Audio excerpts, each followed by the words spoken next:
Hello दोस्तों, स्वागत आपका पीके एग्जाम टूर हब में। आइए आज का जनरल मैटर देखते हैं जो कि 80 WPM के हिसाब से रहेगा।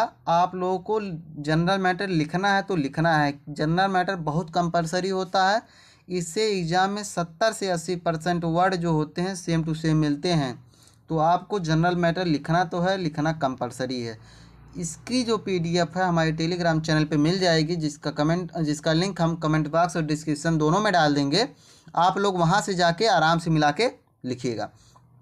जैसा आप सभी को पता है कि हमारे यूट्यूब चैनल पर पूर्णतः निःशुल्क batch UP SSC mission steno के नाम से चला रहे हैं, जो कि डेली 4 मैटर चलता है। आप लोग डेली 4 मैटर लिखा करिए, इससे आपकी स्किल को और धार मिलेगी। आप लोग एग्जाम तक से पहले आपकी स्किल हम तैयार करा देंगे। चलिए, जिन साथियों ने चैनल को सब्सक्राइब नहीं किया, आप लोग सब्सक्राइब करके हमसे जुड़िए। मैटर 5 सेकंड बाद स्टार्ट होगा।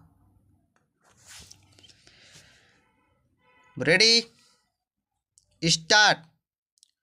महोदय, भारत में प्रमुख रूप से जहाँ पर हम बहुत पहले से ही विचारों तथा कार्यों के पुराने सूत्र तथा पद्धतियों से बंधे हुए हैं, वहाँ हमें नए विचारों तथा नई सीमाओं की ओर ले जाने वाले नए अनुभव, नई प्रक्रियाओं की आवश्यकता है।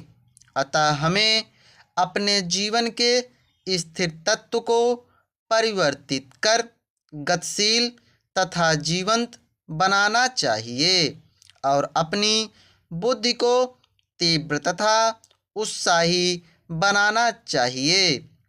नई स्थितियाँ नए अनुभवों की ओर ले जाती हैं, जैसे उनसे निपटने के लिए मन को बाध्य करना है और परिवर्तित परिसरों को अपने आप स्वीकार करना। और फिर विज्ञान का इतिहास दर्शाता है कि यह केवल पुराने से बेहतर नहीं है, यह कभी कभी पुराने को अस्त व्यस्त करता है। यह केवल नए सत्यों को पुरानों के साथ जोड़ता नहीं, बल्कि कभी कभी नए सत्य तथा उसके द्वारा मानवीय वैचारिकता और उसके जीवन विधान में उथल पुथल उत्पन्न करता है। अतः विज्ञान मात्र पुराने को अच्छे आयामों में परिवर्तित नहीं करता या पुराने के साथ नहीं जोड़ता, बल्कि विश्व तथा मानव की चेतना के लिए कुछ नया सृजित करता है। अगर इस विज्ञान की आत्मा का वास्तविक अर्थ क्या है वाली इस वैचारिक धारा की खोज करें तो बहुत कुछ मतलब निकलते हैं।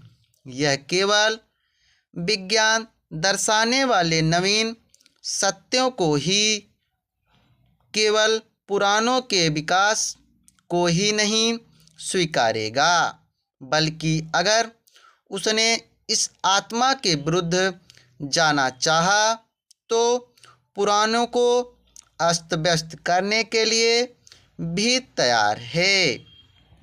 इसका अर्थ यह भी है कि न केवल पुराना होने के नाते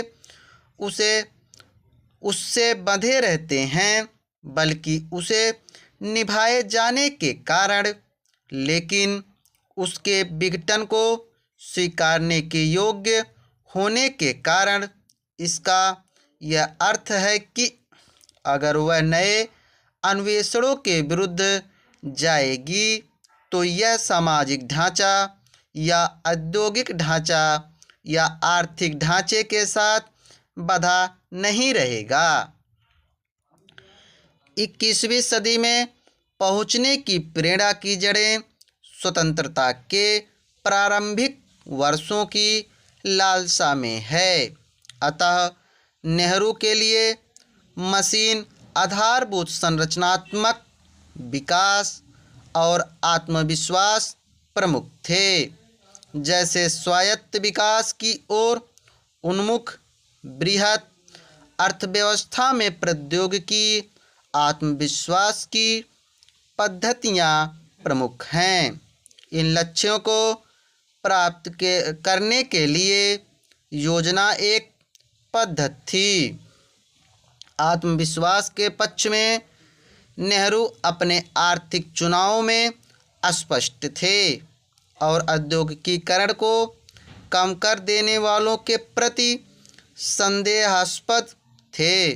उद्भव गैर उपनिवेशी संघर्ष की ओर लौटकर जा रहा था। Full stop. आशा है कि आप लोगों ने मैटर लिखा होगा।